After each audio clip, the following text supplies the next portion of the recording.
दरम्यान अजित पवारांच्या निधनानंतर राष्ट्रवादी काँग्रेस पक्षाच्या राष्ट्रीय अध्यक्षपदाची जागा रिक्त आहे. त्यामुळे राष्ट्रीय अध्यक्ष कोण होणार याकडे राजकीय वर्तुळाचं लक्ष आहे. यावर मनसे अध्यक्ष राज ठाकरेंनी एक महत्त्वाची एक्स पोस्ट केली आहे. राज्याच्या सध्याच्या राजकारणावर भाष्य करत राज ठाकरेंनी प्रफुल्ल पटेल यांच्यावर निशाणा साधलाय. तर या एक्स पोस्टमध्ये राज ठाकरे काय म्हणतात ते बघूया. महाराष्ट्राच्या राजकारणाचा गेल्या काही काळात पार विचका झालाय. त्यावर खरं तर भाष्य पण करावं असं वाटत नाही, असं एक्स पोस्टमध्ये प्रफुल्ल पटेलांना टोला लगावताना म्हणतात राज ठाकरे. तरी आज दिवसभर ज्या घडामोडी सुरू आहेत त्यावर बोलावंच लागेल. राष्ट्रवादी काँग्रेस पक्षासारख्या अस्सल मराठमोळ्या मातीतला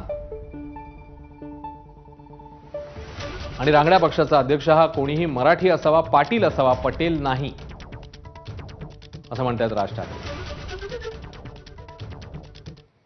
तर ठाकरेंच्या शिवसेनेच्या नेत्या सुषमा अंधारेनेही सुनेत्रा पवारांच्या